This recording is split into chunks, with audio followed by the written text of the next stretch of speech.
বিসিবির ভেতরেই অনেক বোর্ড পরিচালক তার এগেইনস্টে চলে গেছেন অলরেডি। আমরা দেখেছি নাজমুল আবেদীন ফাহিমের সাথে তার যে একটা মানে তিক্ত সম্পর্ক, সেটা কিন্তু বেশ কয়েক মাস আগে ফুটে উঠেছে।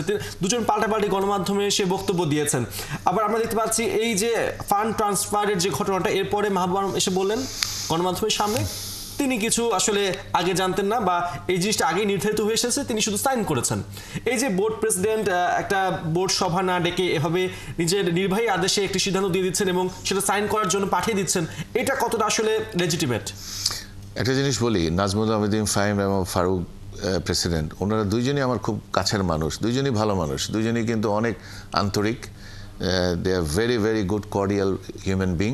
কোনো একটা কারণে তাদের মধ্যে দূরত্ব হয়েছে কিনা আমি অন্তত পক্ষে জানি না, বিকজ দুজনের সাথে আমার কথা হয়। তারা কোনোদিনই কিন্তু বলেননি যে ওনাদের মধ্যে একটা দূরত্ব হয়ে গেছে। রিসেন্টলি হতে পারে, বললেন যে তিনি আসলে জানতেন না এই ঘটনা। আচ্ছা, সবকিছু সবাই হয়তো বা জানেন না, ক্রিকেট অপারেশনের অনেক কিছু হয়তো বা ফাইন্যান্স ডাইরেক্টর জানেন না, লজিস্টিকের হেড জানেন না, এটা হতেই পারে, এটা কোনো বিরাট কিছু না। বাট কথা হচ্ছে, যদি আপনি সিগনেচার কিছু করে থাকেন, আমার সাধারণ জ্ঞানে আমার মনে হয় I will not sign anything if I don't know it's been done properly. আমি মাহবুব ভাইয়ের প্রতি সম্মান রেখে বলতে চাই, উনি অনেক সম্মানিত একজন ব্যক্তি এবং অনেক পুরাতন সংগঠক। উনি কি বলেছেন, আসলে কি বোঝাতে চেয়েছেন, মাধ্যমে কি এসেছে, আমি ওনার বক্তব্যগুলো শুনি না। উনি যদি বলে থাকেন উনি জানেন না, যা সাইন করছেন, এটা মাহবুব ভাইয়ের চরিত্রের সাথে যায় না। উনি কিন্তু শিক্ষিত মানুষ, উনি যথেষ্ট পরিপক্ক মানুষ। উনি বলেছেন এটা মানে প্রেসিডেন্টের কাছ থেকে ফিক্সড হয়ে এসেছে, তিনি শুধু সাইনটা করেছেন। যদি হয়ে থাকে then also he should have said যে আই স্ট্যান্ড এগেইনস্ট ইট, আমি সাইন করবো না, ইটস এ রং ডান, আপনি বোর্ডে নিয়ে আসেন। সেটা কিন্তু কেউ বলেন নাই। ওই কারণে এটা কিন্তু একটা ধোঁয়াশার মধ্যে রয়ে গেল।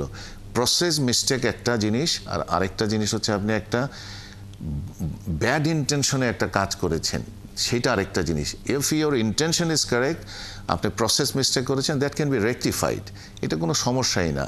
কিন্তু যদি এইটাকে একটা বড় কিছু করে আপনি বোর্ডে আনলে, কি বোর্ড বলতে আপনি লাল ব্যাংকগুলোতে সব টাকা রেখে দেন, আপনি সবুজ ব্যাংকে নিয়েন না টাকা, হলুদ ব্যাংকে নিয়েন না, তারা হাই অফার করছে, এমনটা কি হতো? তেমনটা না, ইটস এ প্রসেস।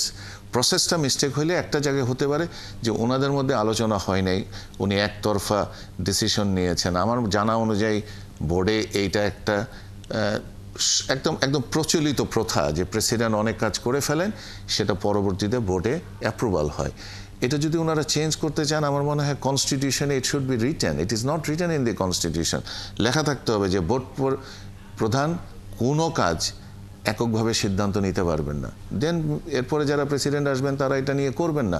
বাট এখন কিন্তু প্রেসিডেন্টকে এই ল্যাটিচিউডটা দেওয়া হয়েছে। He thought better of the federation, হয়তো বা সেই কারণে করেছেন। বাট উনি যদি কোনো দুর্নীতি করে থাকেন, obviously he has to come under the scrutiny, ওনার এগেনস্টে হবে। কিন্তু আমরা এখন এই পরিবর্তিত পরিস্থিতিতে যেরকম একটা চাপ দিচ্ছি, আমার কাছে মনে হচ্ছে সামনে একটা ইলেকশন আছে।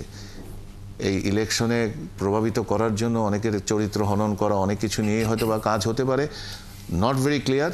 বাট আমি চিন্তা করি যে ক্রিকেটের মঙ্গলের জন্য ওনারা ক্রিকেটটাকে নিয়ে আরও বেশি যদি মনোনিবেশ করেন, এই জিনিসগুলোকে যদি পন্থা অনুযায়ী ওনারা কাজগুলা করতে পারেন, তাহলে ক্রিকেটেরই মঙ্গল।